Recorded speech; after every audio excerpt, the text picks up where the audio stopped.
Hey, it's Matt, your average gamer, and for this one, we're going to be celebrating 10,000 subscribers with the 10 best and most powerful builds I've ever done on my channel. You're going to want to hang around for this one. This is going to be a really good video. Let's get into the details here. So this is going to be the top 10 builds. As I mentioned, this is in celebration. I'm going to talk about the channel a little bit at the end, so you're going to want to hang around for that too. And the first one was the one-hit Giants Crusher build. Let's get into equipment. For equipment, we had the Fire Giants Crusher. We had a Seppuku Sword to bring our HP down. Any seal will do. We had the Mushroom Crown and Black Dumpling. This was a very buffed up build. Kindred of Rot's Exaltation, Fire Scorpion Charm, Axe Talisman, Red Feathered Brand Sword, Fire Tier. Then we had the Charge Tier 2. Now let's get into stats for this build. So for 150 stats for this build, you're going to want to heavily invest in strength. If you're two-handing it, you're going to want a minimum of 60 strength. I had 70 here for a lot of damage. And then with the buffs and everything, you're going to get a ton of damage out of it. The rest of the stats are really up to you. As you may have been able to tell, this is a very, very hard-hitting build, and it's really fun to pull off the one-hits too. And the next up that we have is the all-fire build, one of my favorite faith builds in Elden Ring.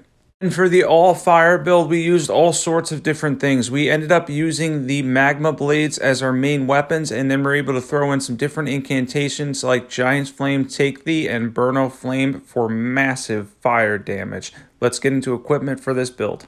For equipment, we have 2 Magma Blades plus 10. We have 2 Giant Seals for the boost. You can double down on the boost for that for incantations. We were throwing in the Black Dumpling for a little extra damage. Shard of Alexander, Godfrey Icon, Ritual Swords Talisman, Fire Scorpion Charm, and then we have the Fire Tier. Throw something like the Faith or Defense tier as well. Let's get into stats. So for stats for this build, you want to heavily invest in Faith. And by the way, you can throw in the Thorny tier too if you're using the Ash of War. It will actually proc with the Magma Blades, but the investment here is solely with Faith, and you're going to get massive damage out of the Magma Blades. The Ash of War on it, specifically that unique Ash, scales mainly with Faith with a little bit of Strength. So you can go pretty minimal in the Strength department and then high Faith, and you can throw incantations too. And our next build here, the Scavenger Curve Sword, Bleed, and Frost build. I did the Bleed build on my channel as well, but I wanted to include the Bleed Frost because I had a little bit more fun with this one, and it was really cool being able to get 2 status effects out of it as well. I enjoyed the Bleed and Frost version of the Scavenger Curve Swords. The combination of Seppuku and Chilling Mist. You use both Ashes of War to essentially get 2 status effects and to do massive damage. When they combine together, you can chunk boss HP for extreme levels of damage, and you can really honestly rip apart the majority of the bosses in the game with ease using a Bleed and Frost build. A little bit more fun for me than Bleed, at least personally. At least for me, that's how I like to do this. I like to mix it up and throw in Bleed Frost. I also like Fire and Frost a lot too, but obviously you'll do the most damage with Bleed.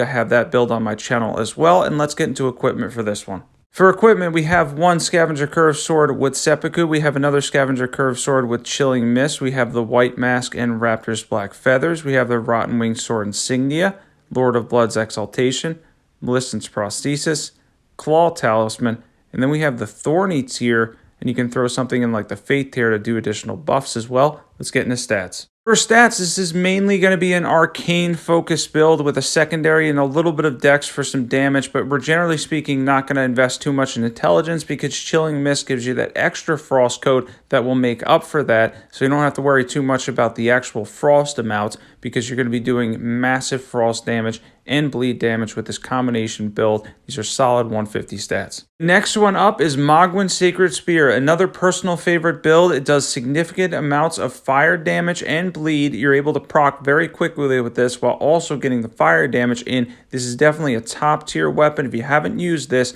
you definitely got to try out Moghwyn Sacred Spear. Even bosses like Radagon, who are completely resistant to bleed, will still take significant amounts of damage from this weapon art and Blood Boon ritual because it does so much fire damage in general, and it's just a really, really powerful weapon art that you can take advantage of to melt boss HP. If you're looking for a god tier bleed build, this is definitely going to be up there. Let's get into equipment. For equipment, we have Moghwyn Sacred Spear plus 10. We had the Dragon Communion Seal because it scales with Arcane, so why not? We had the White Mask, and then the Shard of Alexander, Ritual Swords Talisman, Lord of Blood's Exaltation, Fire Scorpion Charm for the fire damage, and you can throw in the Fire tier as well, and then throw in the Faith tier to do some additional buffs and get even more damage out of this powerful build. Let's get into stats. Stats, this is a strength and arcane build, and for strength, you're going to go with around 30, and then for arcane, you're going to want to get that soft cap at least 45 because the weapon art does even more damage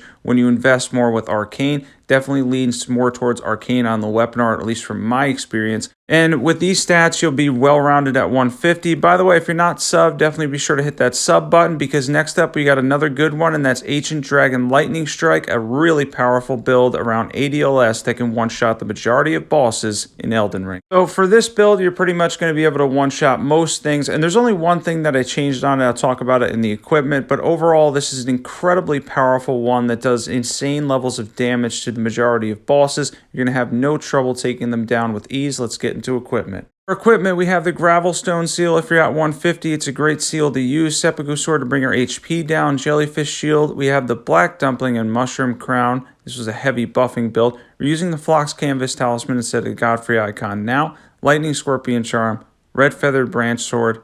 Kindred Rot's Exaltation. We have the Lightning tier, and then you can use something like the Faith or Defense tier as well. Let's get into stats for this one. For stats for this build, you're going to heavily invest into your faith stat. Get as much faith as you can. Try to get that to 80 so you can get significant amounts of damage out of Ancient Dragon Lightning Strike. Keep in mind that it's going to scale pretty much solely with your faith stat. Everything else as far as the stats go is up to you. Just make sure you have high faith. That's overall an extremely powerful build. And next up is another powerful build, particularly for mages, and that is the Darkmoon Greatsword, one of my favorite weapons and mage sidearms in the game. As far as the Darkmoon Greatsword, it's not only incredibly powerful to utilize as a mage, it's also incredibly FP friendly too. For a very minimal FP cost, for literally a whole minute, you're going to be able to throw out those beams for significant stance damage, a little bit of frost too, but mainly again, for a minute you'll be able to do that at not very much FP, which makes it an extremely viable weapon to use,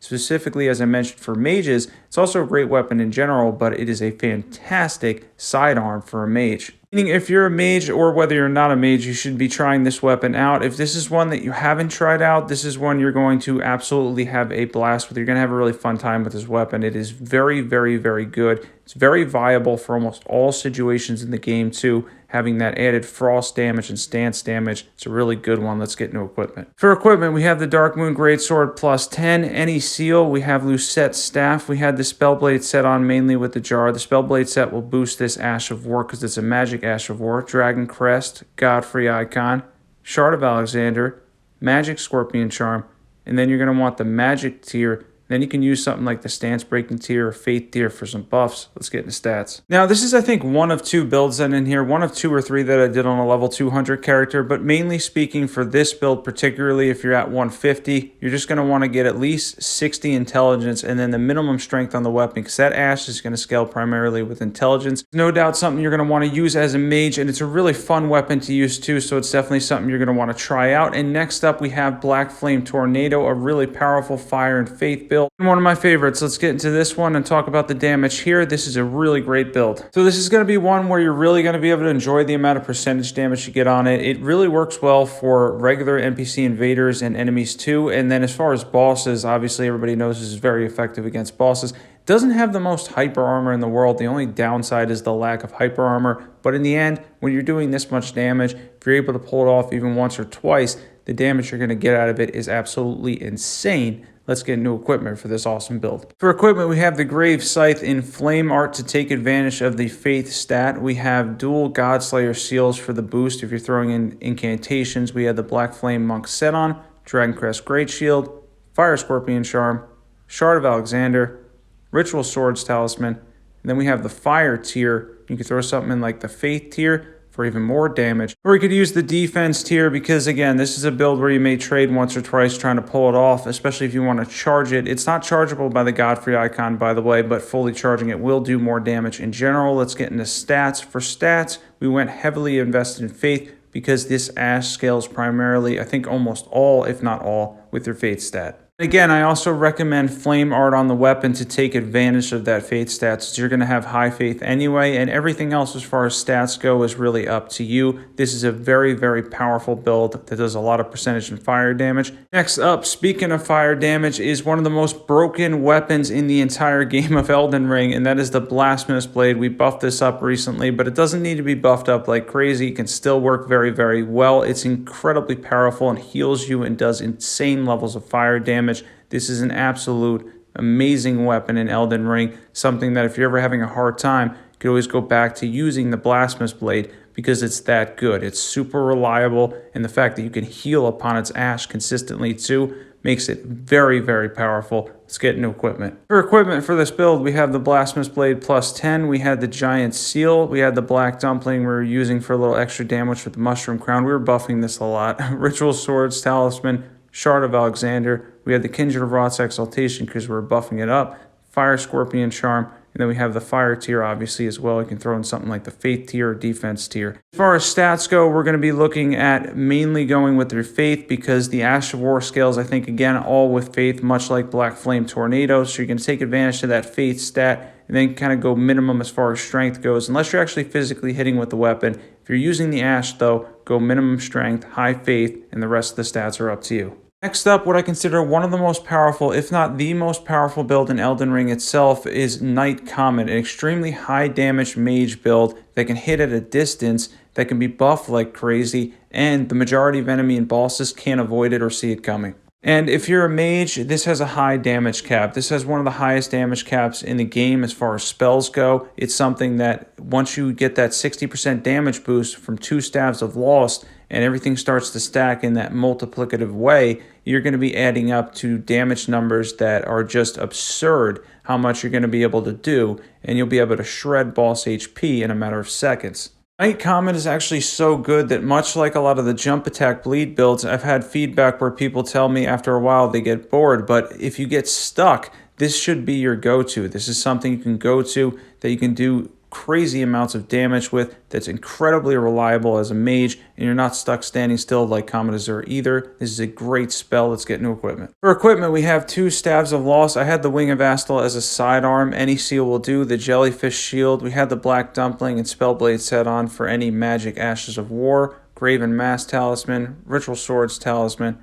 Godfrey Icon, Magic Scorpion Charm. Then you're going to want the Magic tier and then Faith tier for some buffs as well. Let's get into stats.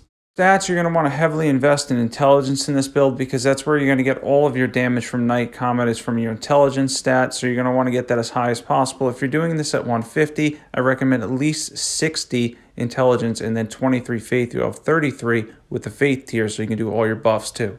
This is really one of those builds that I can't advocate for enough. This is one of those builds where you're going to use it, you're going to see the damage, and you're going to be impressed immediately. It is that good. And next up, and the last one on here, is Marais Executioner, which also has a crazy good damage cap.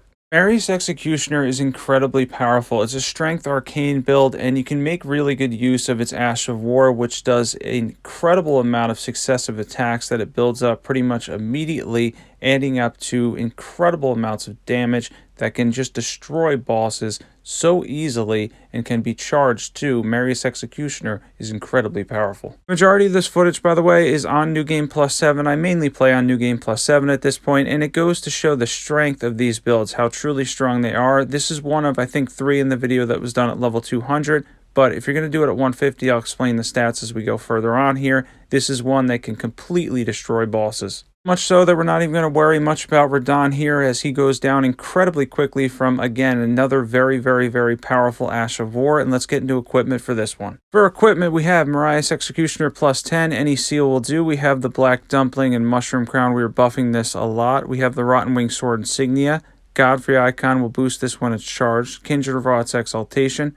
We have the Shard of Alexander. And then we're using the Thorny tier for successive attack hits. You throw in the Magic tier for a little extra damage, or the Faith tier for buffs. Let's get into stats. So if you're going to do this at 150, my recommendation for you, and you're going to get completely comparable damage, would be 50 Strength and 40 Arcane. As long as you can hit those 2 numbers, which you can definitely do at 150, you're going to be in for a lot of damage with the Ash of War on this weapon as it stacks up with those continued successive attack hits. It does crazy good damage. You're going to really enjoy the Astral War on this one if you haven't used it yet. Alright, that pretty much sums up all the builds here. At the end, I want to talk about some things, but I want to say real quick, if you're not subbed, definitely be sure to sub and join the Discord in the description below too. Thank you to all of you guys. Seriously, you helped me hit 10,000 subscribers. I appreciate it beyond words. As you guys know with my recent post not too long ago, if you want to check that out from like a week ago, maybe two, it explains all the health issues and stuff I've gone through, and this channel has helped immensely with that. You guys keep it going, and it's been awesome.